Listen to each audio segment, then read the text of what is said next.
Brother. Ja, faktikisht nuk e ndjek dhe pse nuk e ndjek, sepse Shqipëri, domethënë yjet e famshëm të shtëpisë më të famshme në Shqipëri, thjesht është një produksion i cili është shtëpia e romantizmit, shtëpia e zënkave, e kunjave, dhe jo shtëpia e miqënies, shtëpia e ndryshimit dhe vlerave. Dhe nuk e kuptoj se si shqiptarët janë kaq të mallëngjyer pas një 100 metër katror që janë mbledhur VIP-at, ndoshta famshëm si se quajnë dhe ata veten, por që nuk sjell ndryshim as vlera dhe as mirëqenie në rinin shqiptare apo edhe në popullin shqiptar. Pse ke këtë mendim negativ, do thosh? Nuk është mendim negativ, është një këndvështrim i një qytetari që shef Shqipërinë përtej Big Brotherit, përtej përputhenit, dhe shqiptarët ndërsa e shohin modelin e Big Brotherit si një model vlerash, atëherë i lëm mënjanë pastaj edhe miqënien, edhe rritjen e çmimeve, edhe talljen e politikës, dhe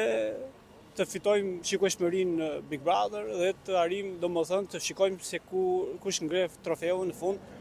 dhe kush ka lozën më bukur me kunja edhe me antivlerat që Big Brother fatkeqësisht me produksionin e vet po i shfaq në Shqipëri.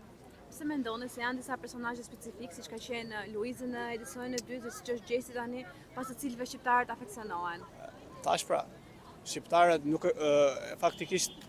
quhet buke cirk. Edhe shqiptarët faktikisht e duan cirkun. Jam mësuar me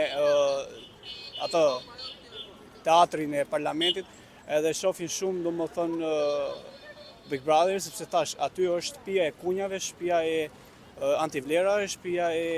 romantizmit, shtëpia e gjërave të kota, me pak fjalë, që do të përkthehet, domethënë antivlerë nuk ka një vlerë, një mirëqenie për shqiptarët, nuk ndryshon çmimin e frutaperimeve, nuk ndryshon mirëqenien në Shqipëri, nuk ndryshon rrogat e pensionit, thjesht është një produksion që rrit shikueshmërinë, që përfiton produksioni X që e bën, apo edhe shikueshmëria e tyre. Fama, pa diskutim, e banorëve të shtëpisë, edhe pastaj ato triumfin e famshëm të krye banorit që e ndan me banorët dhe shqiptarët nuk marrin gjë tjetër, thjesht rrisin shikueshmërinë e produksionit. Nëse ka një vlerë që ka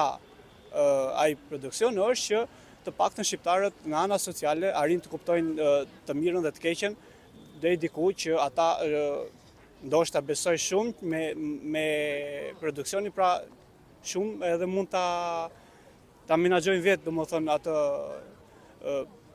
skenën që e bojnë. Nuk është se çdo gjë, se kam parë shumë skena, domethënë jo me kancer, jo në spital.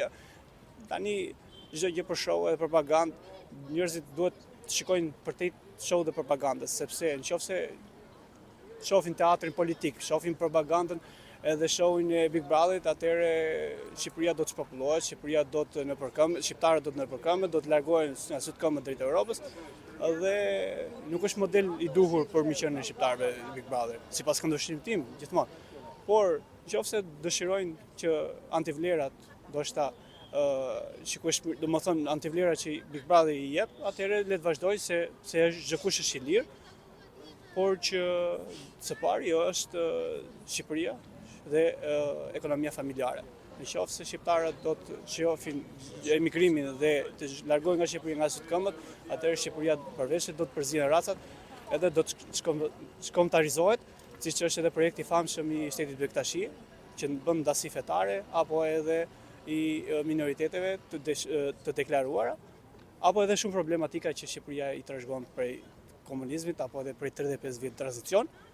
që shqiptarët sot janë aty ku janë. Çfarë mund të bëjmë ne që t'i mbajmë të rinjtë këtu të mos largohen? Faktikisht dëgjova para disa ditësh një kuvent rinor, që ishte një parti e madhe, edhe aty ishin perla. Po quaj perla sepse faktikisht shqiptarët gjithmonë janë mësuar që politikanët ti kopjojnë dhe mos të marrin të mirën dhe të keqen, ndash nga realiteti dhe ndash nga bota që kanë parë në 35 vjet. Por faktikisht sot mjerimi ka pllakosur vendin dhe shqiptarët janë materialist dhe besoj shumë që një ditë do të vi për shqiptarët që të largohen nga klasa politike që në 35 vjet i kanë nëpërkëmbur. Sot të gënjesh për një thesë miell, për një sport ushqimor një herë në 4 vjet dhe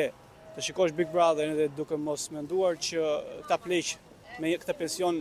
shumë minimal nuk ja dalin dot as për ilaçe dhe as për çmimet e sportës së tavolinës. Për këta të rinj, të cilët nuk kanë një vizion dhe partia në fjalë nuk mundet që ti punsoj ata përveç në fushat elektorale, apo edhe për të tjerë familjar që jetojnë në kushte mjerane, them, sepse ato rrogat që marrin janë mizerabël për familjar të sëmur, për çmimet e shtrenjta, domethënë, edhe të apartamenteve në Tiranë, jetesa bëhet më e papërballueshme, mirëqenia bëhet edhe më e vështirë, dhe shqiptarët gjithmonë largohen nga Shqipëria për një mirëqenie më të mirë, dhe kjo gjë ka ndodhur në 35 vjet dhe do të ndodhë derisa të kemi këtë klasë politike. Uroj që shqiptarët të kenë një nerv proteste, të marrin shembull Serbinë apo edhe vendet europiane për të ngritur në këmbë dhe për të marrë dorë fatet e vendit vet